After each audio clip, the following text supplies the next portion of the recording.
आपके साथ मैं हूं अभिषेक सत्यव्रतम और मेरे साथ है मेरे सहयोगी डिम्पी कालरा। अच्छे ग्लोबल संकेतों के चलते बाजार का मूड भी आज अच्छा है और निफ्टी कारोबार कर रहा है करीब 150 अंक ऊपर। और आज आप देखेंगे तो निफ्टी में आईटी, बैंकिंग, फाइनेंशियल, इसके अलावा इंश्योरेंस शेयर, ये कुछ सेगमेंट्स हैं जहां से अच्छा सपोर्ट निकल के आ रहा है। निफ्टी बैंक की बात करें, करीब करीब 1% ऊपर है, 550 अंकों का उछाल निफ्टी बैंक में देख रहे हैं और ब्रॉडर मार्केट का मूड भी आज ठीक है। अगर आप एडवांस डिक्लाइन के रेशियो को देखेंगे तो आपको पता चल जाएगा कि मिड कैप में, स्मॉल कैप में भी आज ठीक ठाक रौनक है। अगर हम कुछ कमजोरी वाले शेयरों की अगर बात करें तो आप देखिए कंजम्पशन वाले शेयर थोड़े से कमजोर है और फार्मा में थोड़ी सी कमजोरी आपको दिखेगी। आईटीसी, टाटा कंज्यूमर, ये शेयर कमजोर है। इसके अलावा सिप्ला का शेयर आपको कमजोर दिखेगा। सवाल यह है कि क्या बाजार जो अपने गेंस है, क्योंकि अब हम 24,700 के आसपास आ गए हैं, 25,000 के मतलब स्तर से सिर्फ 300 अंक दूर खड़े रह गए हैं। क्या यहां से भी तेजी होगी? आपकी रणनीति क्या होनी चाहिए? ट्रेड वाले शेयर कौन से होंगे? ये सब कुछ अगले 1 घंटे में हम चर्चा करेंगे, अपने एक्सपर्ट्स को जोड़ के सिलसिलेवार ढंग से आपकी पूरी की पूरी तैयारी करवाएंगे। लेकिन पहले ये देख लेते हैं कि 1 घंटे में हम करने क्या वाले हैं। थोड़ी देर में यानी कि 2:35 पर आपके लिए हम लेकर आएंगे क्लोजिंग के ट्रेड्स अपने एक्सपर्ट्स के जरिए। आपके लिए दमदार धमाकेदार ट्रेड्स होंगे। 2:40 पर एक ऑप्शन का सौदा आपके लिए हम लेकर आएंगे। मार्केट एट 3 होगा 3 बजे, यानी कि बाजार खुलने के बाद खबरों के दम पर किन शेयरों में एक्शन बढ़ा है ये जानने की कोशिश करेंगे। और खबर गर्म है, वहां पर डीलिंग रूम का हम हाल समझते हैं और एक ऐसे शेयर के बारे में जानते हैं जिसको लेकर चर्चाओं का बाजार गर्म रहता है। बीटीएसटी या फिर एसटीबीटी ट्रेड होंगे 3:15 पर और इवेंट्स टू वॉच होंगे 3:20 पर, जहां पर बाजार के लिए आगे कौन सी इवेंट्स इंपॉर्टेंट होंगे उस पर हम नजर डालेंगे। लेकिन पहले फटाफट ये देख लेते हैं कि बाजार की समरी क्या है। 5 बड़ी बातों के जरिए मेजर जो हाईलाइट्स हैं आपकी स्क्रीन पर आ जाएंगी। तो आप देखिए, निफ्टी जो है 24,700 के पार है, करीब 140 अंकों की सॉलिड तेजी है। ग्लोबल मार्केट से जो सपोर्ट मिला है उसका पूरा का पूरा बखूबी इस्तेमाल आज हो रहा है। जियोपॉलिटिकल टेंशन से थोड़ी राहत मिली है, क्रूड कमजोर हुआ है, अमेरिकी बाजारों में तेजी है, एशिया में तेजी थी, तो पूरा का पूरा माहौल कंस्ट्रक्टिव है भारतीय बाजार के लिए। बैंक निफ्टी 500 अंक चढ़ा है। बैंक निफ्टी को लेकर शिकायत थी कि बैंक निफ्टी नहीं चल रहा है, आखिर क्यों नहीं कैचअप कर रहा है निफ्टी के साथ। आज वो कोशिश हो रही है भरपूर। सभी 12 शेयरों में तेजी है। फाइनेंशियल में भी आज एक्शन देखने को मिल रहा है। आज फिन निफ्टी की एक्सपायरी भी है। बजाज फिनसर्व 4% चढ़ा है। ऑटो, सरकारी बैंक, एनर्जी, आईटी, ये कुछ खेमे हैं जहां पर आज आपको अच्छे गेंस दिखेंगे। ब्रोकिंग शेयरों में लगातार तेजी बन रही है और कुछ शेयर आप देखेंगे। एंजल वन करीब 13% भागा है। एडलवाइस के शेयर में भी आपको आज तेजी देखने को मिलेगी। तो ये कुछ और फैक्ट्स हैं जहां से आज बाजार में तेजी के संकेत मिल रहे हैं। लेकिन एक्सपर्ट्स को जोड़ने से पहले जरा हम चलेंगे डिम्पी के पास। डिम्पी हमारे साथ जुड़ गए हैं। डिम्पी, शानदार सत्र अब तक बीत रहा है। 140 अंकों पर, भले ही प्रतिशत के लिहाज से 0.5% ऊपर ही बाजार हो, लेकिन कॉन्फिडेंस के लिहाज से अच्छी मजबूती है। अगला 1 घंटा आपको लगता है कि सस्टेन बाजार इसको करेगा या फिर यहां से और ऐड करने की क्षमता भी बाजार रखता है? ये बात बिल्कुल ठीक है, इसके तो ऊपर आया ही आया। और ये बात भी बिल्कुल ठीक है कि जैसे अभी आप देखेंगे, बीच में हिडलबर्ग वाला मामले फिर से उठ गया था। उस समय निफ्टी के जो लेवल्स थे वो 24,200 से जस्ट नीचे थे। आज हम 24,800 के दरवाजे पे आके खड़े हैं। कहने का मतलब कि 500 से 600 पॉइंट आपके पास कोई गुड न्यूज़ नहीं आई है। कोई भी गुड न्यूज़ नहीं है, सिर्फ ग्लोबल मार्केट्स के ठीक होने के अलावा। ना ही एफआईज की होल्डिंग बढ़ी, ना ही कोई ऐसा कोई नंबर्स आए, क्योंकि नंबर्स ऑलमोस्ट निपट गए। ना ही कोई ऐसी खबर आई कि जिसमें हिडलबर्ग ने खुद से कहा हो कि हम भी वापस ले रहे हैं अपनी रिपोर्ट को। ऐसा कुछ भी नहीं हुआ। लेकिन उसके बावजूद भी आप उस जगह पर पहुंच गए हो। आप 51,000 के बैंक निफ्टी पे आ गए हो। ये 50,000 से नीचे था उस दिन का लेवल, अगर आप चेक करें तो। और ये बहुत पुरानी बात नहीं बता रहा मैं आपको, 7-8 दिन पुरानी बात बता रहा हूँ। मार्केट ने अपने दमखम पे, अपनी लिक्विडिटी पे, अपने फ्यूरियस बुल रन पे धीरे धीरे करके चीज़ों को पार किया। आपको सुबह हमने एक राइम के जैसे एक लेवल्स बताए थे, 450, 650, 850। 450 पे हम बंद होके आए थे, 650 हमारा टारगेट था, 850 पे हमको जाना है। तो 850 तक हम ऑलमोस्ट पहुंच रहे हैं। 700 तो आ ही गया, तो 150 पॉइंट की करीब तेज़ी अभी भी मार्केट के अंदर मेरे को और थोड़ी लगती है। थोड़ा बहुत और मोमेंटो आ सकता है। तो ये लेवल्स हमने मोटा मोटी आपके सामने क्लियर किए। अब आते हैं 2 और इम्पॉर्टेंट ऑब्जर्वेशन पे जो आज मार्केट के अंदर हुई हैं। आज आप देखोगे फार्मास्यूटिकल्स और एफएमसीजी वाले शेयर्स थोड़े पीछे हटे हैं। वो हटने भी चाहिए। जब एग्रेसिव शेयर सामने आएंगे तो बड़े शेयरों को थोड़ा पीछे हटना होगा, वो पीछे हटे हैं। दूसरा, आज एचडीएफसी काफ़ी अच्छी से हेल्प आपकी कर रहा है। इसके अलावा आप रिलायंस इंडस्ट्रीज़ को देखें, उसने काफ़ी अच्छे से हेल्प की, बाकायदा 3,000 तक के लेवल पे पहुंच गया। तो दोनों ने, एक ने 1600 बचाया, एक ने 2900 बचाया।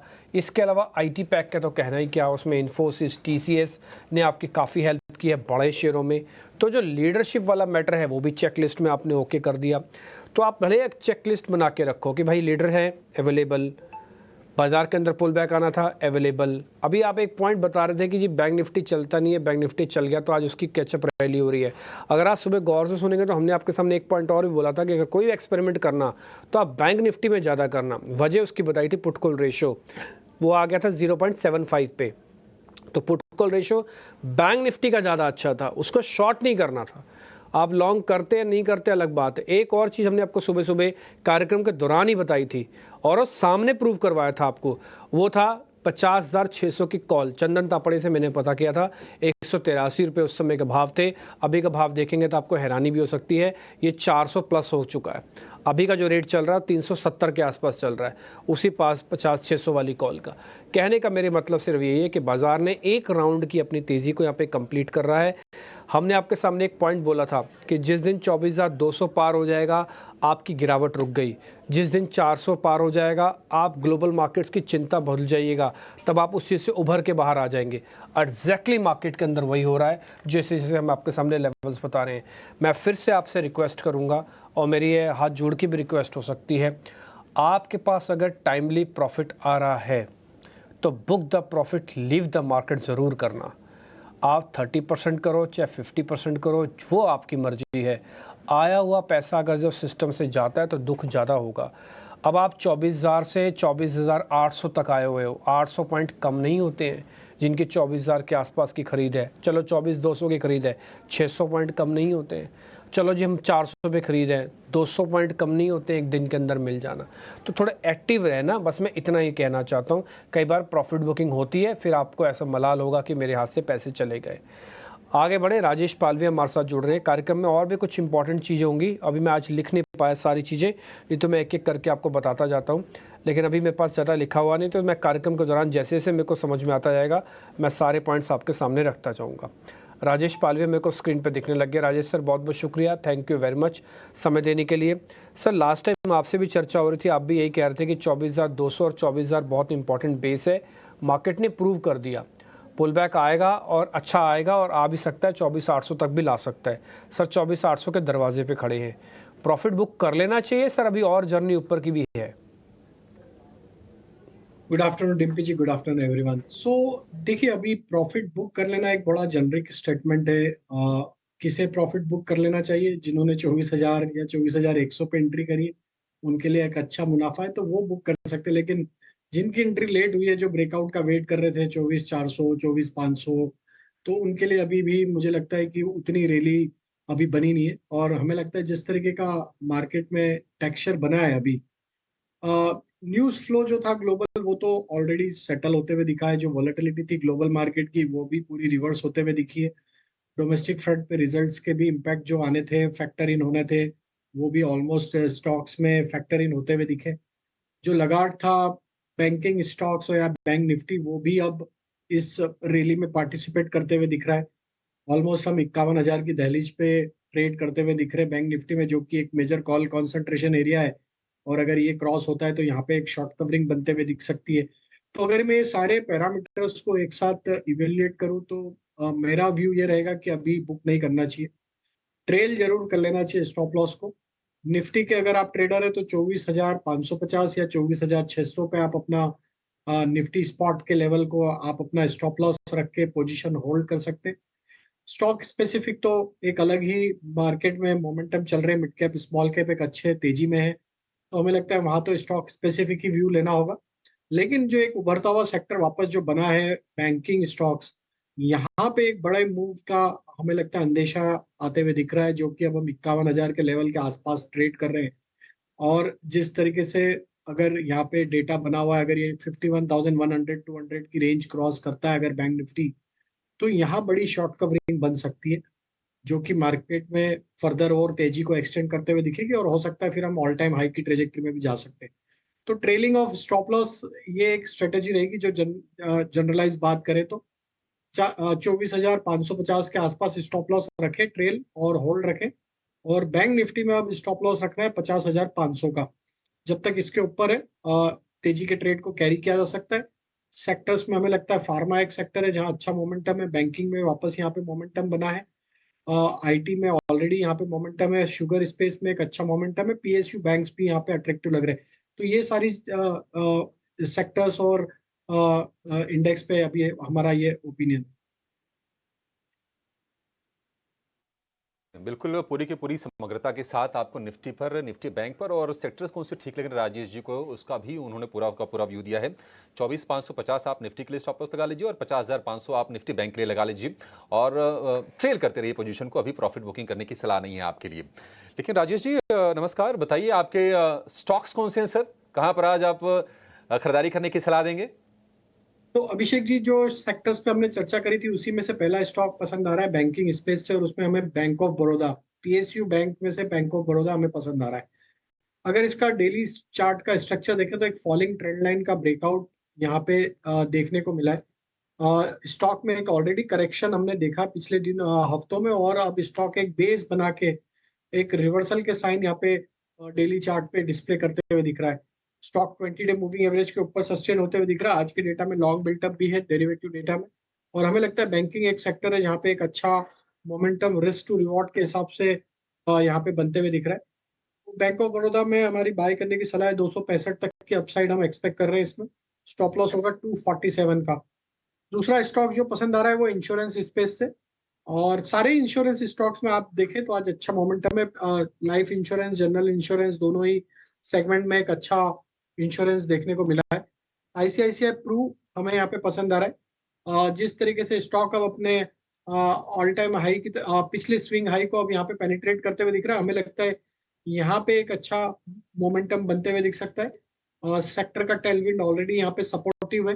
काफी कुछ बर्स इंश्योरेंस सेक्टर से रिलेटेड सुनने को भी मिली थी पिछले दिनों में, और हमें लगता है कि जिस तरीके से एक्यूमुलेशन देखने को मिला है पूरे सेगमेंट में, आईसीआईसीआई प्रू यहाँ पे बाई किया जा सकता है 770 के टारगेट के लिए। स्टॉप लॉस होना चाहिए करीब 732 का।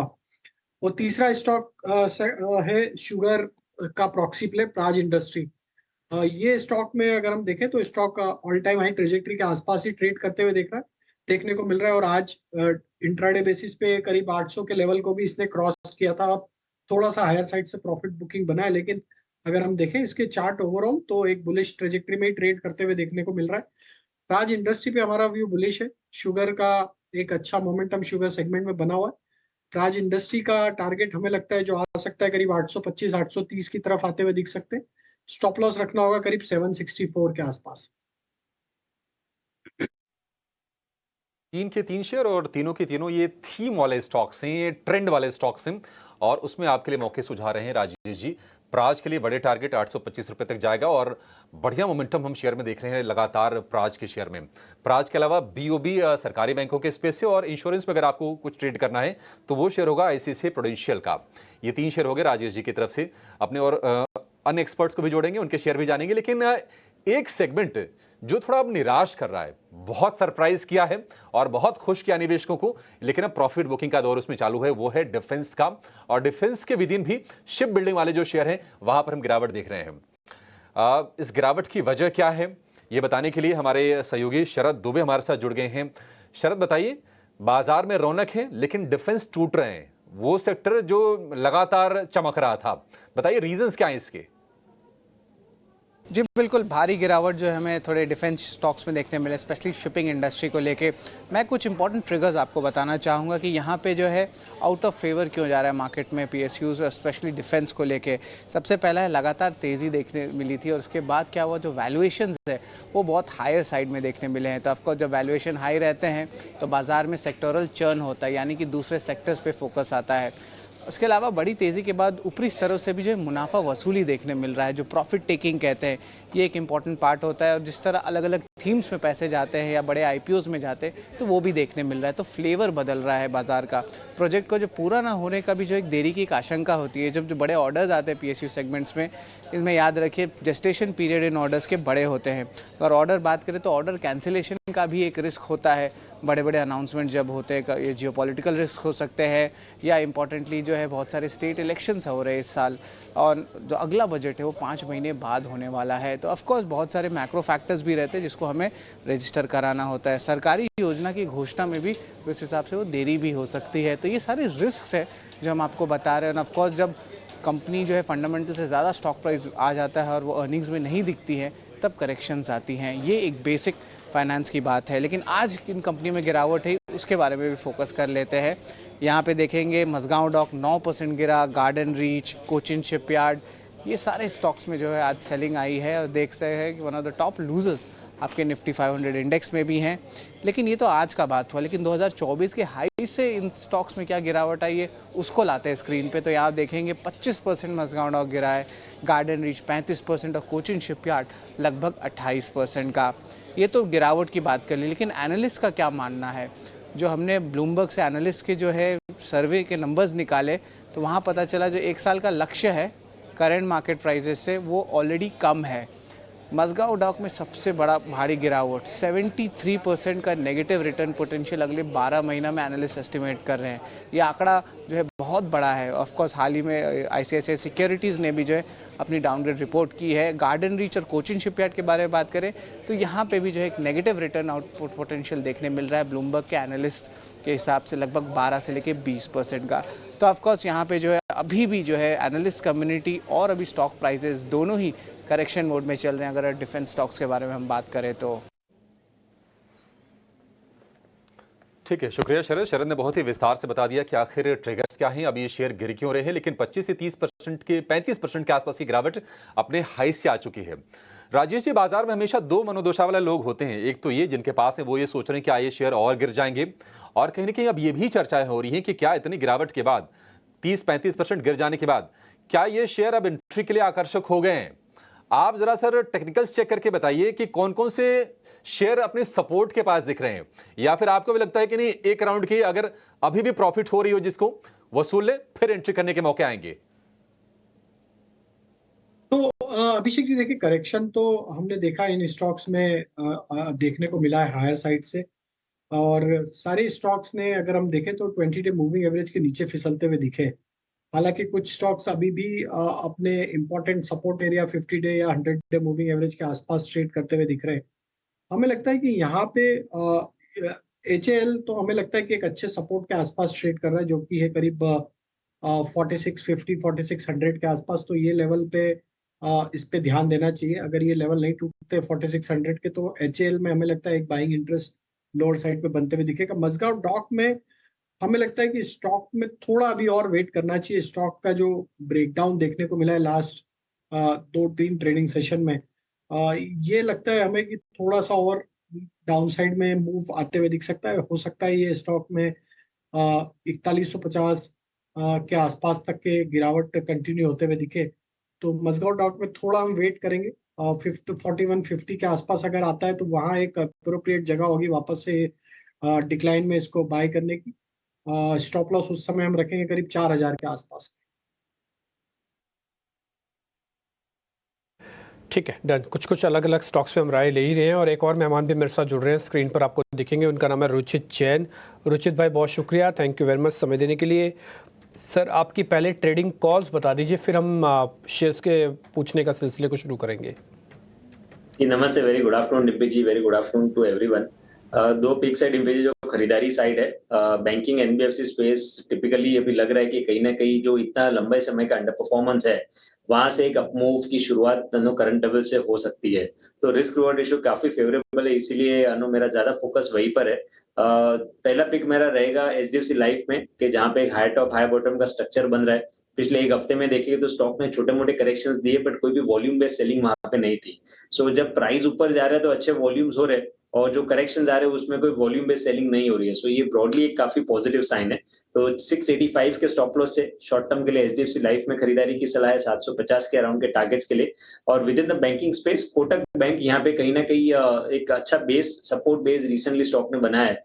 अगर आप देखेंगे तो जो बैंक निफ्टी में भी करेक्शन आया है पिछले मानो फर्स्ट वीक ऑफ अगस्त से, उसमें कोटक बैंक अगर आप रिलेटिवली देखेंगे तो टाइम वाइज करेक्शन रहा है rather than price wise correction, और स्टॉक में डेली चार्ट्स पे हायर बॉटम बनाने का सिलसिला शुरू हुआ है। सो अगर आप पिछले 1-1.5 साल की देखेंगे तो जो रेंज रही है उसका higher end of the range stock में 1900-1920 की तरफ है।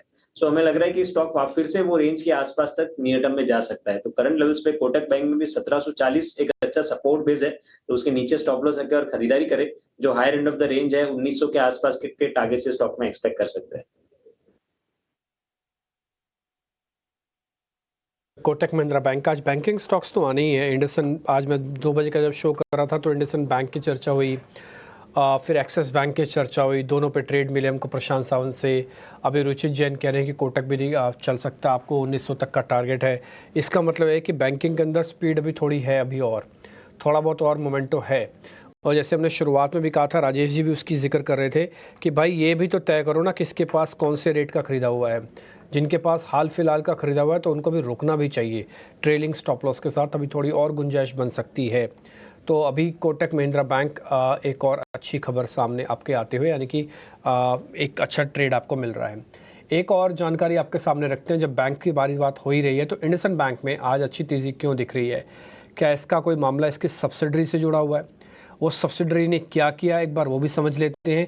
आशीषा के पास पूरी डिटेल है। आशीषा बताएं, इंडसइंड बैंक के अंदर आज 2.5% तक की तेज़ी क्यों है? बिल्कुल, इंडसइंड बैंक आज फोकस में है और स्टॉक में अच्छी खासी तेज़ी भी देखने को मिली है। रिजर्व बैंक ऑफ इंडिया ने कंपनी की एक सब्सिडरी को परमिशन दे दी है एसेट मैनेजमेंट बिजनेस के कारोबार के लिए, तो काफ़ी पॉजिटिव न्यूज़ फ्लो है, जिसके चलते इंडसइंड बैंक में आज अच्छा खासा एक्शन दिखा है। याद रखें, अब तक कंपनी म्यूचुअल फंड डिस्ट्रीब्यूटर का कारोबार कर रही थी, लेकिन अब एसेट मैनेजमेंट का भी कारोबार करेगी, जिसके चलते स्टॉक में तेज़ी दिखी है। FY23 के एवरेज AUM की बात करें तो करीब 4300 करोड़ का AUM कंपनी के पास था। नोमुरा की रिपोर्ट आई है, इसी न्यूज़ फ्लो के चलते उन्होंने न्यूट्रल की राय बरकरार रखी है। 1580 रुपये प्रति शेयर का लक्ष्य इंडसइंड बैंक पर दिया है। उनका मानना है कि न्यूज़ फ्लो तो पॉजिटिव है, मार्जिन्स पर भी पॉजिटिव इम्पैक्ट दिखेगा, लेकिन कंपनी या रादर बैंक किस तरह से अपना बिजनेस स्केल अप करती है उस पर कंपनी के फाइनेंशियल्स और प्रॉफिटेबिलिटी का इम्पैक्ट निर्भर करेगा। लेकिन अभी के लिए न्यूज़ फ्लो पॉजिटिव है। और याद रखें, रिजर्व बैंक ऑफ इंडिया ने किसी भी बैंक की सब्सिडरी को ऐसे एसेट मैनेजमेंट बिजनेस के लिए परमिशन पहली बार दी है, तो बड़ी न्यूज़ फ्लो इंडसइंड बैंक के लिए। इसके अलावा याद रखें, इंडसइंड इंटरनेशनल के पास ऑलरेडी इन्वेस्टमेंट्स है इन्वेस्को एसेट मैनेजमेंट के, और इसी साल की शुरुआत में कंपनी ने 60% हिस्सेदारी खरीदी थी इन्वेस्को में। तो इस म्यूचुअल फंड बिजनेस के चलते और स्टॉक में अच्छी तेज़ी दिखी है। इनफैक्ट कंपनी के फाइनेंशियल्स की बात करें तो करीब 2% का ग्रोथ मुनाफे में कंपनी ने रिपोर्ट किया था। GNPA और NNPA 2.02% और 0.6% रिस्पेक्टिवली पे थे, और नेट इंटरेस्ट मार्जिन करीब 4.25% पे थे। तो ऑल इन ऑल काफ़ी अच्छा न्यूज़ आया है, जिसके चलते स्टॉक में तेज़ी दिखी है, और नोमुरा की भी रिपोर्ट पॉजिटिव है, जिसके चलते स्टॉक में आज एक्शन दिखा है। ठीक है आशीषा, बहुत शुक्रिया, थैंक यू वेरी मच ये पूरी जानकारी देने के लिए। तो आपने बैंक का एक और विस्तार से समझ लिया कि इंडसइंड बैंक में आज तेज़ी क्यों है। अब एक ऑप्शंस का ट्रेड भी आपके सामने रखते हैं और एक फंडामेंटल एनालिस्ट का भी स्वागत करेंगे। रोहन मेहता हमारे साथ जुड़ रहे हैं, स्क्रीन पर जगह एक बार दिखाइए रोहन भाई को। रोहन जी, बहुत बहुत शुक्रिया, थैंक यू वेरी मच, आज आपने हमारे लिए टाइम निकाला। अभी आपसे हम बात करते हैं, थोड़ा आइडिया लेंगे आपसे कुछ फंडामेंटल थीम का, स्ट्रक्चर्स का, इस सब के बारे में। लेकिन उससे पहले अवनी भट्ट से एक ऑप्शंस का ट्रेड और समझ लेते हैं, ऑप्शंस के चैंपियन में।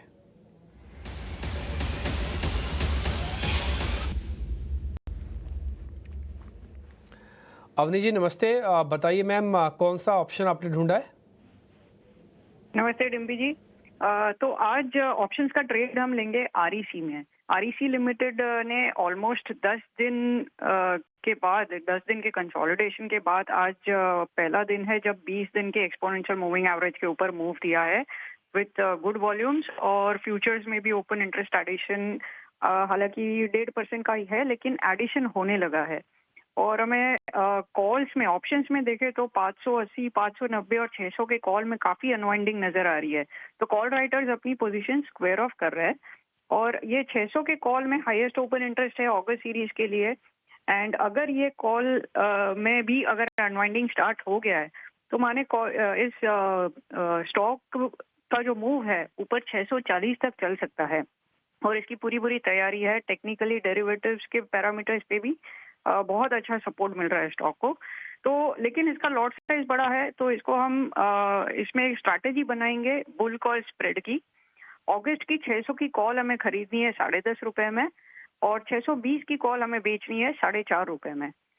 तो इसमें जो डिफरेंस है 600 रुपए का डेबिट रहेगा, टारगेट रहेगा 10,600 रुपए का, और स्टॉप लॉस में दो कंडीशन है, या तो स्पॉट लेवल पे 579 के नीचे चला जाए तो हमें स्टॉप लॉस ट्रिगर कर देना है, या अगर ओवरऑल ये डिफरेंस जो है 6 रुपए का डेबिट अगर 3 रुपए तक आ जाता है तो हमें ये पोजीशन को स्क्वायर ऑफ करनी है।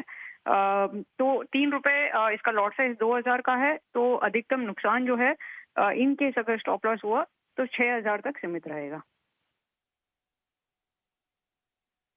ठीक है, डन मैम। तो आरएससी के 600 वाली कॉल खरीदनी है और साथ ही 620 की कॉल बेचनी है। खरीदना और बेचना एक साथ करना, ऐसा नहीं कि खाली खरीद ही लेना और सिर्फ बेचने वाला काम ही नहीं करना। और बेचने में मार्जिन पूरा लगता है, तो इसलिए अपना फाइनेंस का पूरा चेकिंग करवा लेना कि भाई कितने पैसे लगने जा रहे हैं हमारे, सब चीज़ें ठीक है। प्रॉफिट लॉस भी लिखा हुआ है हमने जितना हम लिख सकते थे, बट फिर भी थोड़ा स्ट्रेटजिकली प्ले है, तो आपको उसके अंदर देख के काम करना है। ठीक है, एक एक लॉट की कैलकुलेशन है ये। कॉल खरीदनी और बेचनी है, 20 रुपये के पूरे मार्जिन का ऑप्शंस के अंदर का जो ट्रेड आपके लिए बनता है वो अवनी ने आपको क्लियर कर दिया। अवनी बहुत शुक्रिया, थैंक यू वेरी मच समय देने के लिए। और एक और बात, आज फिन निफ्टी की एक्सपायरी भी है, तो फाइनेंशियल काउंटर थोड़ा मोमेंटो के अंदर है और इसी का फ़ायदा उठाते हुए अवनी ने आपको एक ट्रेड भी दिया है। रोहन मेहता अब हमारे साथ जुड़ रहे हैं। रोहन भाई बहुत शुक्रिया, थैंक यू वेरी मच समय देने के लिए। मार्केट ने बहुत ही खूबसूरती के साथ हिडलबर्ग वाले मैटर को हैंडल कर दिया और अपनी ज़्यादा गिरावट नहीं दिखाई। ग्लोबल मार्केट्स में थोड़ा बहुत शेक ऑफ हुआ, उसको भी काफ़ी अच्छे से एब्जॉर्ब किया। अब वापस बैक टू, यानी कि शॉर्ट कवरिंग हेल्प से वापस बैक टू सेफ्टी जोन में हम आ चुके हैं, यानी कि सेफ जोन है जिसमें बाजार की गिरावट की अब चिंता नहीं है। जरा आप कैलकुलेशन करके बताइए क्या आगे के ट्रिगर रहने वाले, हमको क्या वॉच करना है। अर्निंग्स अब है नहीं, हम क्या वॉच करेंगे अब आगे। यह बहुत इंटरेस्टिंग सेटअप है। मेरे 2 दशक की करियर में मैं फर्स्ट टाइम देख रहा हूँ कि पीपल आर एक्सपेक्टिंग कि करेक्शन आए और करेक्शन आ नहीं रहा है। आई थिंक सो सब 20-25% के कैश पे बैठे हैं कि भाई नीचे करेक्शन आएगा तो हम इन्वेस्ट करेंगे। एंड सामने दूसरी साइड ये है कि people are over optimistic also in the market. बहुत सारा इन्वेस्टमेंट हो गया है और लोगों ने नेगेटिव मार्केट देखने की आदत छोड़ दी है और नेगेटिव पोर्टफोलियो देख नहीं पाते, वो भी एक सत्य है। सामने हमको लग रहा है कि market now in 2 to 3 quarters एक थोड़ा एल शेप रिकवरी होगी या कुछ अर्निंग्स वाइज कुछ इतना ग्रोथ नहीं होगा और सामने जो बहुत हाई लेवरेज कंपनीज है उसमें ज्यादातर करेक्शन होगा। जो हमने स्टार्ट देख लिया है कि लास्ट सिर्फ 1 महीने में, लास्ट 20 दिन में ही जो भी हाई लेवरेज कंपनी थी उसमें 20 से 25% का हमने प्राइस में भी करेक्शन देखा। आगे की साइड में ऐसा लग रहा है कि देखो एक इलेक्शन तो खत्म हो गया, दूसरी जगह पे आपका ये the budget also is now over, now come back also is on to the business side. So अभी जो कंपनीज में नया स्ट्रक्चर होगा, नया सरप्राइजेस होगा, वहां पे ही वैल्यूएशन होगा, पैसा जाएगा। या तो कंपनी जो बहुत अच्छे वैल्यूएशन पे, डीप डाइव वैल्यू पे मिल रही है, वो सेक्टर्स में ज्यादातर पैसा जाएगा, जैसे हमको भी लग रहा है फार्मा और पीएसयूज। सो वहां पे हमारी नजर ज्यादा तेज है। पर ओवरऑल हमको ऐसा लग रहा है कि एज ऑफ नाउ इतना एग्रेसिव मार्केट में जगह नहीं है कि ओवर लेवरेज कंपनीज या ओवर वैल्यूएशन कंपनीज में पैसा नया डालना चाहिए। ठीक है, डन सर। तो आपने ये पॉइंट तो क्लियर कर दिया कि ओवर लेवरेज होकर नहीं चलना। आप ये कह रहे हैं कि अभी भी स्पेस है। आप थोड़ा बहुत ये भी बता रहे हैं कि सरकारी कंपनीज के अंदर अभी भी कुछ चीज़ें देखी जा सकती हैं। कुछ 1-2 चीज़ मैं आपसे अभी और भी पता करूंगा, लेकिन उससे पहले एक छोटा सा ब्रेक लेना होगा। एक ब्रेक ले लेते हैं, ब्रेक के बाद आपसे ही जानूंगा आपके पसंदीदा शेयर। रोहन भाई,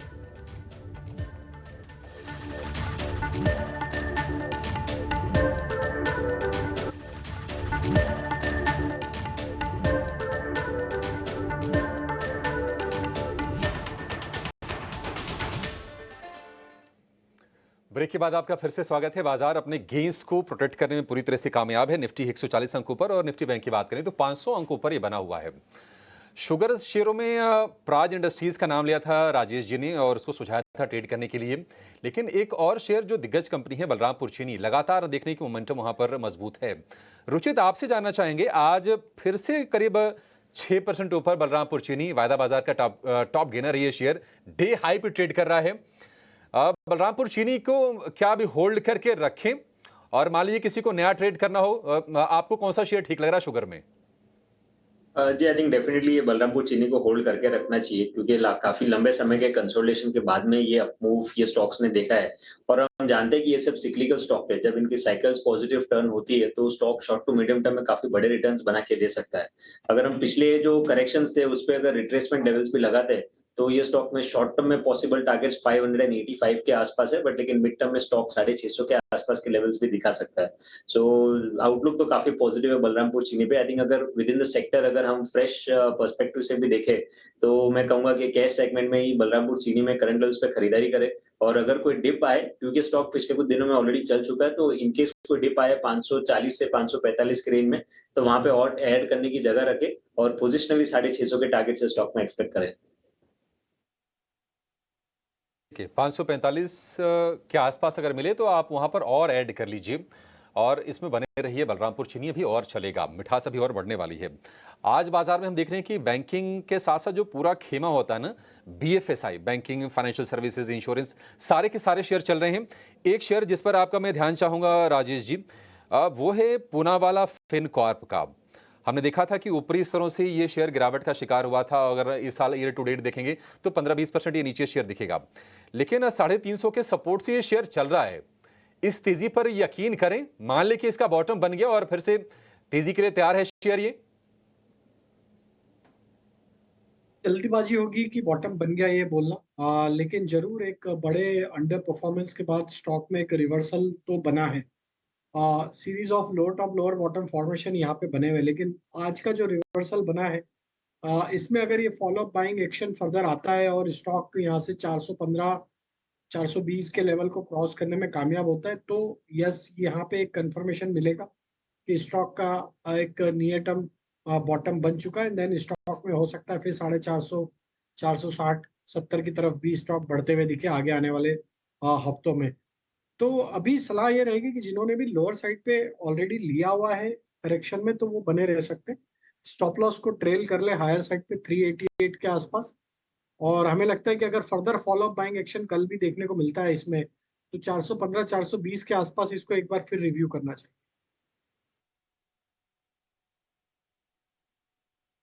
डन। तो ये कुछ एक और शेयर हो गए जो हम धीरे धीरे करके पता कर रहे हैं आपसे। रोहन भाई, अभी आपसे मेरी जब चर्चा हो रही थी, आप ये कह रहे थे कि अभी थोड़ा स्पेस बाकी है लेकिन थोड़ा सेलेक्टिव होना पड़ेगा। आप बता रहे थे मार्केट में दो तरह के लोग हैं, ऐसे लोग भी हैं जिनके पास अभी डिप्लॉय करने के लिए पैसा पड़ा है और कुछ लोग अपने पोर्टफोलियो भी नहीं अब देखते। मेरे को जरा ये बताएंगे आपकी स्टडी किस तरफ इशारा कर रही है, कौन से सेगमेंट, कौन से शेयर? अगर आपकी कंप्लाइंस अलाउ करती है तो शेयर के नाम भी बता देना। या तो हमारा पूरा फंड क्वांट साइड पे है, तो हमारी जो आइडियाज आती है वो प्योर वैल्यू साइड आ रही है। सो बहुत इंटरेस्टिंग कंपनीज आ रही है। ऑफ कोर्स ये सब कोई इन्वेस्टमेंट एडवाइस नहीं है, पर हमारे होल्डिंग है और हमारा इंटरेस्ट है। Companies like ONGC, Petronet, NCC, हमको श्रीराम फाइनेंस, ये सब कंपनीज है जहाँ पे एक्सेप्शनल वैल्यू दिख रही है। आज भी आप देखो, ओएनजीसी की मैं बात करूँ तो 17 साल का भाव जो है वो अभी आया है, साथ में प्रॉफिट नियरली अबाउट 5x बढ़ गया है। और आज भी इंडिया की largest energy company is available at 8 times of valuation. तो हमको यहाँ पे लग रहा है कि 57,000 करोड़ का पैट कर रही है कंपनी, तो वहां पे बहुत जगह है यहाँ पे बढ़ने के लिए। 3-4x की स्टोरी बन सकती है। और हमने वही चीज देखा previously in last 2 quarters back in oil India. और सेम आप पेट्रोनेट एलएनजी की देखो, on the leadership on the LNG transportation. और एनसीसी की बात करें तो 20,000 करोड़ की मार्केट कैप और 60,000 करोड़ का ऑर्डर बुक, और अगेन 13-14 साल से वही प्राइस पे अवेलेबल है। वहां पे प्रॉफिट बढ़ गया 10 गुना। तो हम ये कंसिस्टेंट वैल्यू और प्राइस का डिफरेंशिएशन कंपनीज ढूंढते रहते हैं। और यहाँ पे हमको ये 3-4 कंपनीज, और one more company which I would add is in ITs OFSS, जहाँ पे अगेन 10 साल से कंपनी में कुछ नहीं हुआ था। और पूरे आईटी सेगमेंट में आपकी कंपनी देखो तो Oracle financial is the most performing company, जो आउट परफॉर्म कर रही है अपने इंडेक्स और बेंचमार्क दोनों को। तो हम ये भी देखते हैं कि कंपनी सिर्फ अच्छी नहीं होनी चाहिए, पर वो उसका बेंचमार्क को भी आउट परफॉर्म करनी चाहिए, because at the end of the day money manager का काम ही है कि बेंचमार्क को आउट परफॉर्म करना। सो ये सेगमेंट में ये 4-5 कंपनीज। और सेक्टर की बात करो, oil and gas, PSUs, pharma और स्पेसिफिक आईटीज हमको ज्यादा पसंद है। ठीक है, डन सर। तो आपने काफ़ी सारे शेयर्स हमको आपको बता भी दिए और काफ़ी सारी चीज़ों के बारे में हिंट भी कर दिया। वैल्यूएशन को चेस करने की मोटा मोटी आप बात बता रहे हैं। ONGC के अंदर आपने एग्जांपल देके बताया कि कई सालों के बाद उसके भाव आए हैं, लेकिन अभी भी भाव वो नहीं है जो बैलेंस शीट्स को शो कर रहे हैं। 5x बैलेंस शीट बढ़ चुकी है, लेकिन भाव उस लिहाज से नहीं बढ़े। तो ये आइडिया करने के लिए अपने आप में बहुत था। आप इस कन्वर्सेशन को अच्छे से सुनिएगा जो रोहित मेहता ने भी आपको बताया है, और मेरे को लग रहा है काफ़ी वैल्यूएबल चीज़ वो बता रहे थे एग्जाम्पल के साथ, आपको वापस से सुनना चाहिए। एक काम करते हैं, गौरव को अपने साथ वापस से जोड़ते हैं और 3 बजे का जितना भी मार्केट का एक्शन है ना, वो एक बार समेट के आपके सामने ले आते हैं, फिर BTST वाला हिस्सा भी शुरू करेंगे। गौरव जी बताइए 3 बजे का बाजार का हाल। जी हाँ, तो आज सबसे पहले शुरुआत करते हैं टेक महिंद्रा के साथ, क्योंकि यहाँ पे न्यूज़ फ्लो ऐसे है कि टेक महिंद्रा के बोर्ड ने अप्रूवल दिया है 103 एकड़ जो लैंड है उनका हैदराबाद में, उसको सेल करने के लिए। ये जो लैंड है वो महिंद्रा यूनिवर्सिटी को सेल करने वाले हैं और इसका अप्रॉक्सीमेट वैल्यू जो है वो 535 करोड़ का होने वाला है। अब कंपनी का मानना ये है कि कहीं पे 30 सितंबर से पहले ये जो डील है वो हो सकती है और इसकी वजह से एक अच्छा अपसाइड जो है वो हमें इस क्वार्टर में ही हमें देखने को मिल सकता है टेक महिंद्रा में। और इसके बाद हमने शेयर में भी देखा एक तेज़ी देखने को मिली थी।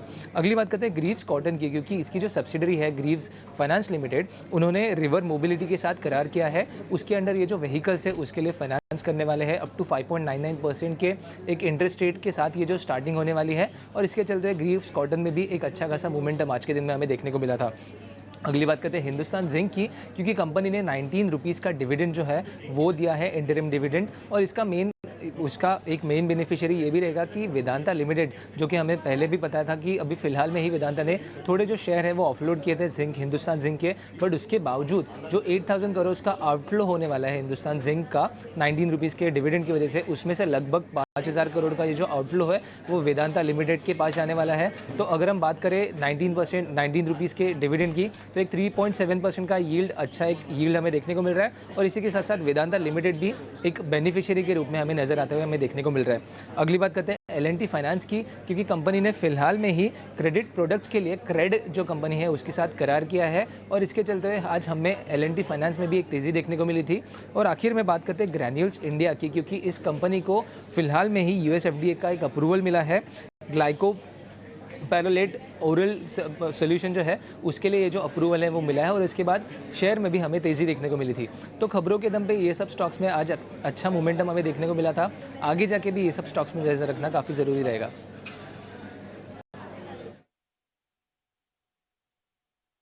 ठीक है, तो गौरव ने आपको बता दिया मार्केट के 3 बजे का पूरा एक्शन। तो ये इसी एक्शन के साथ साथ हम कुछ एक और स्टॉक्स भी छांटते रहते हैं। वैसे तो वक्त एक छोटे से ब्रेक का भी हो गया, लेकिन ब्रेक से पहले 1-2 शेयर जरा और चेक करवा लेते हैं। रुचित जैन से काफ़ी देर से मैंने उनसे सवाल नहीं लिया। रुचित भाई, जहाँ पे आज लॉन्ग पोजीशंस बनी है, मेरे को जरा ये बताइएगा, इसमें आज ही प्रॉफिट बुक करना है कि या कैरी करना है? SBI लाइफ और HDFC लाइफ दोनों जरा चेक कर लो, आज ही प्रॉफिट बुक करेंगे कैरी करें? SBI लाइफ मेरे को लग रहा है शायद आप आगे के लिए बोल सकते हो। डिम्पी, मेरे हिसाब से दोनों ही को कैरी फॉरवर्ड करना चाहिए, क्योंकि अगर मैं थोड़ा पोजिशनल चार्ट देखूं तो ज्यादा ब्रॉडर ट्रेंड काफी स्ट्रॉन्ग है दोनों स्टॉक्स का, और पिछले 8 से 10 ट्रेडिंग सेशन स्टॉक्स ने कुछ कंसोलिडेशन या छोटे मोटे करेक्शंस दिखाए हैं। अब करेक्शंस पे जैसे वॉल्यूम्स है उसके कंपैरेटिवली अगर आप आज के वॉल्यूम देखेंगे तो आज काफी सिग्निफिकेंटली हाई वॉल्यूम्स हुए। सो मेरे हिसाब से ये अपट्रेंड का रिजम्पशन हुआ है। SBI लाइफ 1840-1850 के टारगेट्स एक्सपेक्ट करने चाहिए, और HDFC लाइफ भी 735 के अराउंड के टारगेट्स इसमें आ सकते हैं। ज़बरदस्त मोमेंटम आया SBI लाइफ के अंदर। अगर आप दिखा पाएँ तो प्रोड्यूसर साहब एक बार दिखाना, फिर हम ब्रेक लेते हैं। देखो, शेयर को देखने का ना नज़रिया अलग तरीके से होना चाहिए। ये 1675 का शेयर था जब ये चलना शुरू हुआ है, आज 1775 का शेयर हो गया SBI लाइफ। ज़रा दिखाना इसका 7 दिन ही दिखाओ सिर्फ। चलो 7 दिन ही छोड़ो, आप आज 20 तारीख है ना, आप 2 दिन का चार्ट दिखाओ, सिर्फ 2 दिन का चार्ट। ये देखो आपकी स्क्रीन पर है, 1670 से सीधा 1770 हो गया ये शेयर, 88 रुपये, और हफ्ते भर में करीब 4% ये शेयर चल चुका है। HDFC लाइफ भी दिखाना, HDFC लाइफ भी। तो इसलिए मेरे को थोड़ा लगा कि पता कर लेते हैं भाई, इतनी जल्दी अच्छा प्रॉफिट आया हुआ है। और ये दोनों इंश्योरेंस कंपनीज मैंने आपको नोटिस भी करवाई थी, खासकर SBI लाइफ भी आपको नोटिस करवाया था कि बढ़िया शेयर है, चल सकता है। अच्छा लगता है जब शेयर अपने लेवल्स को वापस से अचीव करता है जो वो शो कर रहा होता है। छोटा सा ब्रेक ले रहे, ब्रेक के बाद BTST वाले सेगमेंट को शुरू करेंगे। तीनों मेहमान आपको BTST या फिर कुछ अच्छे ट्रेड और देने जा रहे हैं। बस छोटे से ब्रेक के बाद लौट रहे हैं।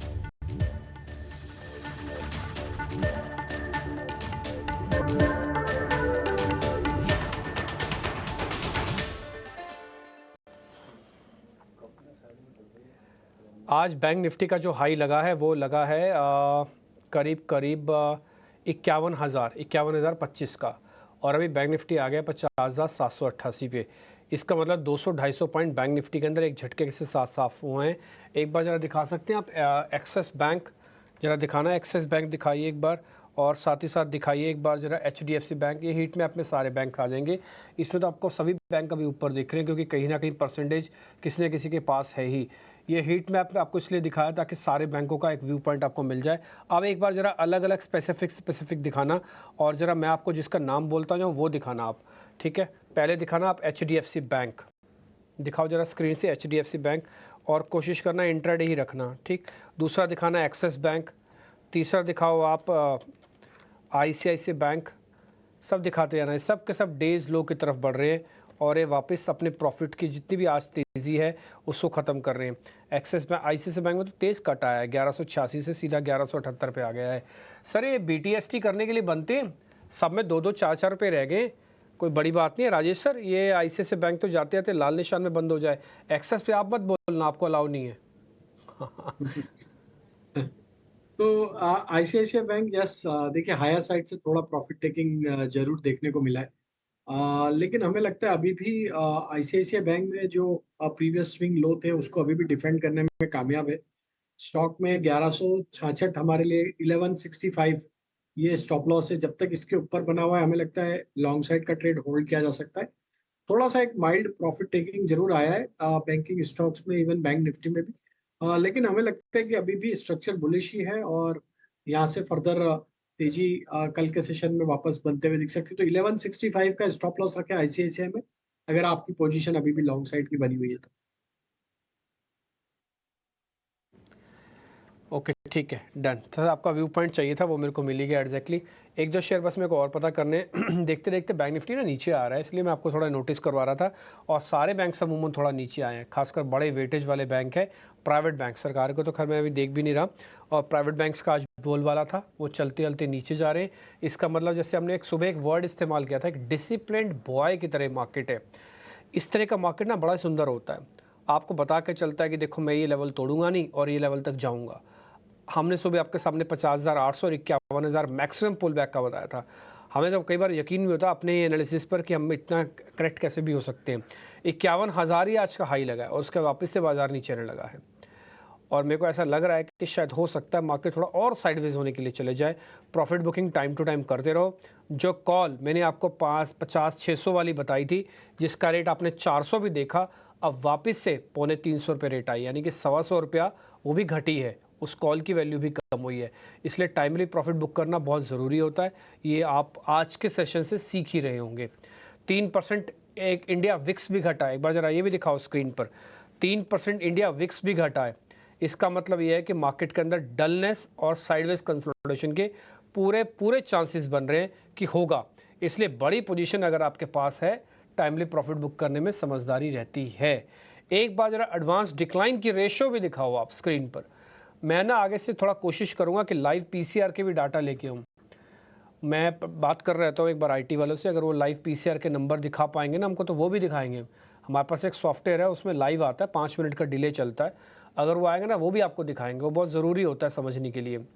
131 शेयर हैं इस समय जो एडवांसेस के साथ चल रहे हैं, 48 शेयर इस समय डिक्लाइंस के साथ चल रहे हैं। रेशियो अभी ठीक है, बाजार अपने सपोर्ट्स को तो नहीं तोड़ेगा, बट साइडवेज होते होते ये चीज़ अपने आप को कर सकता है। ये आज के सिग्नल देखने को मिल रहे हैं।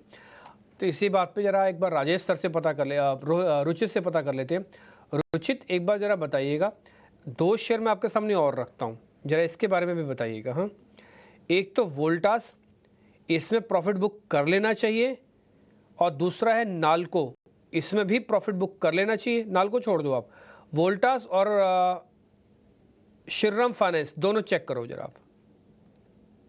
दोनों का ट्रेंड तो बड़ा स्ट्रॉन्ग है। आप देखेंगे तो मार्केट्स में, इंडेक्स में अब तक ऑल टाइम हाई से नीचे चल रहा है, पर लेकिन कुछ चुनिंदा स्टॉक्स ऐसे हैं जो नए हाईस, नए 52 हाईस बनाते जा रहे हैं। तो ये क्लियर साइंस है आउट परफॉर्मेंस के ये स्टॉक्स में। तो मेरे हिसाब से ऐसे स्टॉक्स में सबसे बेहतर एग्जिट स्ट्रेटेजी रहती है कि ट्रेलिंग स्टॉप लॉस मेथड रखे। अब एक सपोर्ट फाइंड आउट कर ले, सपोर्ट के नीचे अपना स्टॉप लॉस रखे, और जैसे स्टॉक प्राइस ऊपर जाता है फिर अपने सपोर्ट हाई लेवल पे शिफ्ट करते जाए। वोल्टास हमें लग रहा है कि 1740 के आसपास तक के लेवल्स आपको दिख सकते हैं, तो वो आइडियल लेवल्स रहेंगे जहां पे अगर प्रॉफिट बुकिंग करनी है तो रिव्यू करिए। फिलहाल स्टॉक में एक अच्छा सपोर्ट 1590 1600 का है, तो उसके नीचे आप अपने एग्जिस्टिंग पोजीशंस पे स्टॉप लॉस रखें। सिमिलरली श्रीराम ट्रांसपोर्ट भी पिछले 2 ट्रेडिंग सेशन से प्राइस अपमूव आया है, उसमें वॉल्यूम्स काफी अच्छे हैं और यहाँ पे 3000 के नीचे के स्टॉप लॉस रखें और पॉसिबल स्टॉक में 3300 3350 की रेंज भी देखने मिल सकते हैं। सो आई थिंक अगर इंडेक्स को आउट परफॉर्म कर रहे हैं ये स्टॉक्स या ब्रॉडर मार्केट्स में आउट परफॉर्मेंस है, सो ट्रेलिंग स्टॉप लॉस मेथड ऐसे टाइम पे सबसे बेस्ट मेथड रहता है ये ट्रेंड को राइड करने के लिए।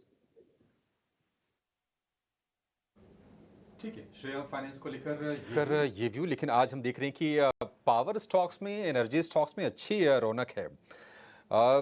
JSW एनर्जी करीब 6% ऊपर है, टॉरेंट पावर में 6% की तेजी है, CG पावर का शेयर आपको करीब करीब 5-6% ऊपर दिखेगा। टॉरेंट पावर पर राजेश जी आप जरा व्यू दीजिए। बढ़िया रफ्तार है इसकी, 100 रुपये जोड़ लिए शेयर ने, 124 रुपये इनफैक्ट आज तो। क्या इसमें पोजीशन ले सकते हैं? तो बिल्कुल देखिए, जो करेक्शन हमने देखा था पिछले दिनों में वो 20 डे मूविंग एवरेज के आसपास अरेस्ट होते हुए दिखा और वहीं से स्टॉक ने एक अच्छा पुल बैक आज बनाया है। जिस तरीके का पुल बैक बना है, हमें लगता है yes there is a possibility कि स्टॉक का 1850 1860 की तरफ मोमेंटम एक्सटेंड होगा। टोरेंट पावर अगर ओवरऑल देखें, स्ट्रक्चर बुलिश ही है अक्रॉस ऑल टाइम फ्रेम। एक माइल्ड प्रॉफिट बुकिंग के बाद वापस से रिजम्पशन ऑफ अप ट्रेंड देखने को मिल रहा है, तो बिल्कुल यहाँ पे ट्रेड कैरी कर सकते हैं। स्टॉप लॉस जो रखना होगा वो करीब होगा 1750 के आसपास। ठीक है, 1750 रुपये के स्टॉप लॉस के साथ इसमें आप ट्रेड कैरी कीजिए। केमिकल स्टॉक्स में अगर हम देखेंगे तो चुनिंदा स्टॉक्स में रह रह के बाइंग आ रही है। IOL केमिकल जरा राजेश जी आप ही चेक कीजिए। हम देख रहे हैं कि 400 रुपये के नीचे ये शेयर फिसला था, लेकिन फिर वहां से बढ़िया सपोर्ट लेके शेयर ही चल रहा है। IOL केमिकल, इसमें कोई सौदा लेना चाहिए? स्टॉक में जो अपमूव बना है ये एक अपने मल्टीपल सप्लाई जोन के आसपास अटकता हुआ दिख रहा है, जो कि है करीब 447 448 के आसपास। तो हमें लगता है वो लेवल का अगर अब ब्रेकआउट होता है तो ये स्टॉक में नेक्स्ट टारगेट जो बन सकता है वो करीब 480 500 की तरफ भी आते हुए दिख सकता है। तो IOLCP में यस एक बाइंग इंटरेस्ट तो बना है और हमें लगता है जिनने ट्रेड लिया है लोअर साइड पे वो पोजीशन को कैरी कर सकते हैं या होल्ड कर सकते हैं। फर्दर स्टॉप लॉस को अब यहाँ पे जो ट्रेल करना होगा वो करीब 422 के आसपास का स्टॉप लॉस रखे और अगर ये कामयाब होता है 450 के ब्रेकआउट में तो फिर ये तेजी 480 की तरफ और इवन 500 की तरफ भी बढ़ते हुए दिख सकती है। ठीक है, IOL केमिकल पर ये व्यू। चलिए, बाजार बंद होने में 7 से 8 मिनट का वक्त रह गया है, शेष इतना ही समय है। BTST या फिर STBT के ट्रेड समझ लेते हैं। रुचित, शुरुआत आपसे करेंगे, बताइए आपके ट्रेड्स कौन से होंगे? BTST ट्रेड रहेगा जिसमें HDFC AMC में खरीदारी करने की सलाह रहेगी। तो स्टॉक ने कंसोलिडेशन ब्रेकआउट देके आज एक अप ट्रेंड के रिजम्पशन के साइंस दिए हैं। वॉल्यूम्स भी डेली चार्ट पे देखेंगे तो आज through out the day consistently अच्छे वॉल्यूम्स हुए। तो HDFC AMC करंट लेवल्स पे 4240 के नीचे स्टॉप लॉस रख के खरीदारी करके जाए और 4400 तक के टारगेट्स एक्सपेक्ट करें। ठीक है, 4240 का ये स्टॉप लॉस इसमें लगाइए आप, यानी कि यहाँ से करीब करीब 50-60 रुपये नीचे के, और 4400 रुपये का टारगेट बनेगा HDFC AMC में। डे हाई के आसपास से 2.5% के आसपास की मजबूती है, इसको ट्रेड करने की सलाह है HDFC AMC को। राजेश जी, आपके सौदे कौन से होंगे सर? स्टॉक फार्मा स्पेस और उसमें सन फार्मा एक कंटिन्यूटी बनी हुई है, एक सन फार्मा में अप ट्रेंड की और जिस तरीके से ऑल टाइम हाई के आसपास ही स्टॉक ट्रेड कर रहा है, यहाँ पे हमें लगता है लॉन्ग ट्रेड लिया जा सकता है। अपसाइड के टारगेट 1810 की तरफ आते हुए दिख सकते हैं। स्टॉप लॉस होगा करीब 1740 के आसपास। दूसरा स्टॉक जो पसंद आ रहा है वो मिड कैप IT से, उसमें हमें लगता है L&T टेक्नोलॉजी सर्विसेज LTTS यहाँ पे बाय किया जा सकता है। ये स्टॉक में हमें लगता है जिस तरीके से ब्रेकआउट होते हुए दिखा और थ्रू आउट द डे अगर देखें तो स्टॉक अपने दिन के उच्चतम स्तर के आसपास ही ट्रेड करते हुए दिख रहा है। प्रीवियस स्विंग हाई का ब्रेकआउट जो ऑलरेडी रजिस्टर हुआ है उसके चलते हमें लगता है यहाँ पे जो नेक्स्ट टारगेट बनेगा वो होना चाहिए करीब 5500 की तरफ। स्टॉप लॉस होगा करीब 4320 के आसपास। और तीसरा स्टॉक जो अभी हमें पसंद आ रहा है वो फार्मा स्पेस से अगेन डिवीज लैब भी यहाँ पे बाय किया जा सकता है। डिवीज लैब में एक करेक्शन के बाद स्टॉक ने 50 डे मूविंग एवरेज के आसपास से आज एक अच्छा पुल बैक बनाया है हमें लगता है फार्मा एक थीम है जो कि कंटिन्यूटी दिखाते हुए दिख सकती है। यहाँ पे डिवीज लैब का ये मोमेंटम 4,800 से लेके 4,840 की तरफ बढ़ते हुए दिख सकता है। स्टॉप लॉस रखेंगे करीब 4660 के आसपास। ठीक है, मैं आपको ना 2 शेयर और दिखाता हूँ जो हम हमेशा आपको दिखाता रहा हूँ। एक बार जरा HDFC बैंक दिखाना, वापिस से थोड़ा नीचे आए। आज इसका हाई करीब करीब जो लगा है वो लगा है 1646 का, और अभी ये चल रहा है 1636 पे, 10 रुपये नीचे आ गया। रिलायंस दिखाओ, रिलायंस अपनी सारी बढ़त खो के जा रहा है। वैसे बाय द वे मैं आपको बता दूँ 3007 का इसका हाई लगा है, और रिलायंस इस समय बंद हो रहा है 2982 पे। कहने का मतलब है कि करीब 20 रुपये रिलायंस ने भी खोए हैं लास्ट के सेशन में जाते जाते में। अब बैंक निफ्टी के पास सिर्फ 400 पॉइंट की बढ़त भी नहीं है, 400 से कम पॉइंट्स की बढ़त है। निफ्टी के पास बढ़त सिर्फ अभी 116 पॉइंट की रह गई है। मैं सिर्फ आपको नोटिस करवा रहा हूँ, और कुछ भी नहीं। मैं आपको ना ही डराना चाहता हूँ ना ही कुछ, बट मेरा एक मानना है जब लेवल्स अपनी जर्नी को पूरी करें और शॉर्ट कवरिंग आपको समझ में आ रहा है कि उसकी एक मियाद है, वो 24,200 से 24,800 तक जाएगी। 600 पॉइंट शॉर्ट कवरिंग के नाम पे हम डालेंगे तो बुक द प्रॉफिट को बुक करने में क्या बुराई है। ठीक है, कुछ शेयर मैं आपको और पता कर लेता हूँ रुचित से भी एक बार जरा, फिर मैं एक बार रोहन जी से भी लास्ट में एक शेयर पता करूँगा। रुचित भाई एक शेयर जरा पराज इंडस्ट्रीज़ देखना, काफ़ी बढ़िया चला है, काफ़ी दिनों से चल रहा है। इनफैक्ट मैं बोलूँगा हमने भी इसको नोटिस कराया था। प्रॉफिट बुक कर लूँ क्या? थोड़ा खिंचा हुआ लग रहा है सर छोटे चार्ट्स पे तो। इस पार्शियल प्रॉफिट बुकिंग मेरे हिसाब से करनी चाहिए यहाँ पे। आज भी स्टॉक में एक अच्छी तेजी दिखाई दी, लेकिन हाई लेवल से हम क्लियरली थोड़ा सा कूल ऑफ आते हुए देख रहे हैं स्टॉक में। 730 रुपए का नियर टर्म का एक स्ट्रॉन्ग सपोर्ट है, तो मेरे हिसाब से पार्शियल प्रॉफिट बुकिंग यहाँ पे करें, और बाकी पार्शियल पे 730 के नीचे के स्टॉप लॉस लगा के उसको छोड़ दें। ठीक है, एक शेयर और जरा चेक करना, वो है ज्योति लैब। रुचित आप ही चेक करना, JY लिखना आ जाएगा, ज्योति लैब। चलो छोड़ दो, कोई ट्रेड तो बनता ही नहीं है इसमें। मैंने तो ना ही तेज़ी का ना ही मंदी का, साइडवेज कंसोलिडेशन है, छोड़ दो सर, मत देखो इसको। इसकी जगह मैं दूसरा शेयर आपसे पता करता हूँ। 1 मिनट सर, हाँ जस्ट 1 मिनट दीजिए मेरे को। यस ये है RBL बैंक। सर देखना RBL बैंक, ये कैरी करने की ज़रूरत है या फिर आज मैं प्रॉफिट बुक करूँ बाहर निकलो? RBL बैंक भी काफी ओवरसोल्ड है। पिछले कुछ दिनों में स्टॉक देखें तो 270 से लेके ऑलमोस्ट 205 तक के करेक्शन हमने स्टॉक में देखे। तो आज बैंक निफ्टी में अच्छी तेजी देखी गई लो लेवल से, इसीलिए एक पुल बैक मूव है। बाकी डायरेक्शनल ट्रेंड अब तक हाई टॉप हाई बॉटम का रिजम्पशन स्टॉक में हुआ नहीं है। सो मेरे ख्याल से ऐसे पुल बैक मूव में एक बार तो एग्जिट ले लेना चाहिए, और मे बी बैंकिंग स्पेस में इससे बेहतर अपॉर्चुनिटीज कहीं और ढूंढ के वहां पे शिफ्ट हो जाना चाहिए। एक और चीज़ मैं आपको नोटिस कराता हूँ, अडानी ग्रुप के ज़्यादातर शेयर्स आज लाल निशान में बंद हो रहे हैं। जो फ्लैगशिप कंपनीज हैं वो तो हो ही रही है। एक बार जरा अडानी एंटरप्राइजेस दिखाना, उसमें करीब 1% तक की गिरावट है, 34 रुपये टूटा है, जबकि निफ्टी इस समय 100 रुपये ऊपर खड़ा हुआ है। Adani ports, Ambuja cement, ACC, Adani Wilmer, Adani power, ये जितने भी शेयर्स के मैंने नाम बोले सब के सब लाल निशान में है। और जिनमें बढ़त भी है ना, उनमें बढ़त भी बहुत कम है। जैसे ATGL है, अडानी टोटल गैस लिमिटेड है, 1 रुपया ऊपर है सिर्फ। अडानी एनर्जी सोल्यूशन 1000 रुपये का शेयर है, सिर्फ 5 रुपये ऊपर है। तो ज़्यादातर शेयर आपको अडानी ग्रुप के शेयर आज पार्टिसिपेट करते हुए नहीं दिख रहे। तो आज ना फ्रैक्चर्ड मैंडेट जैसा लग रहा है, और अभी ये लगने लगा जैसे ही मेरे को वो लेवल्स अचीव हो गए हैं हमारे वाले कि भाई 50-800 भी लग गया, और 10-51 बैंक निफ्टी का भी लग गया। उसके बाद से मेरे को लग रहा है थोड़ा फटीक मार्केट के अंदर वापस आ रहा है, और देखते देखते निफ्टी सिर्फ अभी 100-107 पॉइंट ऊपर ही रह गया बस। कोई बड़ी बात नहीं, जाते जाते HDFC बैंक लाल निशान में चला जाए। एक बार दिखाना जरा ICICI बैंक उस समय 3 रुपये ऊपर था। ICICI बैंक दिखाना एक बार जरा स्क्रीन से, जल्दी दिखाइए, ज़रा समय नहीं है। 1176, यस डेज लो बंद कर रहा है, बिल्कुल डेज लो, ऑलमोस्ट अपनी सारी बढ़त को इसने खो दिया। एक पैराबोलिक बना दिया, पहले नीचे से ऊपर गया, ऊपर से वापस वहीं ज़ीरो आ गया। सेम HDFC के साथ भी हो रहा है, सिर्फ 2 रुपये की बढ़त है। 1600 का शेयर है, 2 रुपये की बढ़त है।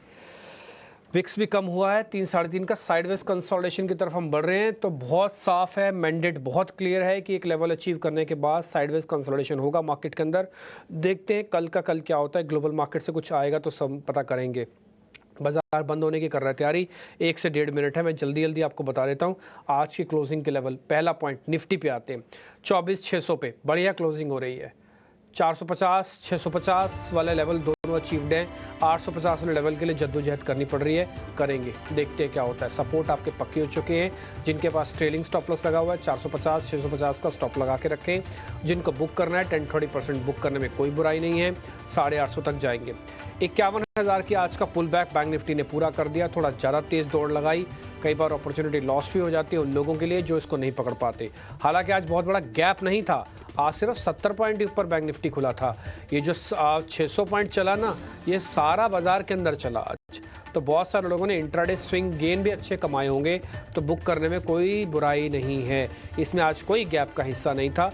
अगर आप फिर भी कैरी करना चाहें तो आपके लिए ट्रेलिंग स्टॉप लॉस 50 का, यानी कि 50,500 का अब आपके लिए बन गया है।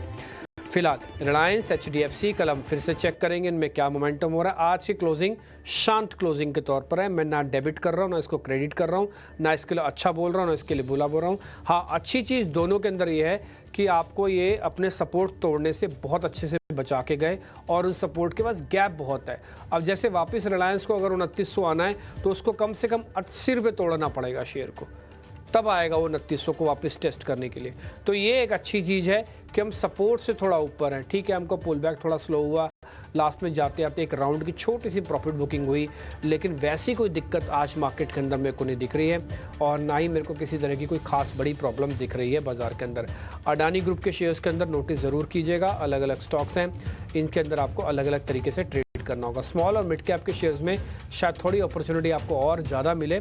कल भी आप इन्हीं शेयर्स के साथ थोड़े ज़्यादा एक्टिव रहिएगा। राजेश सर, बहुत बहुत शुक्रिया, थैंक यू वेरी मच समय देने के लिए। रुचित, आपका भी शुक्रिया। रोहन, आपका भी शुक्रिया। रुचित भाई, कोई स्टैंडर्ड डिस्क्लोजर?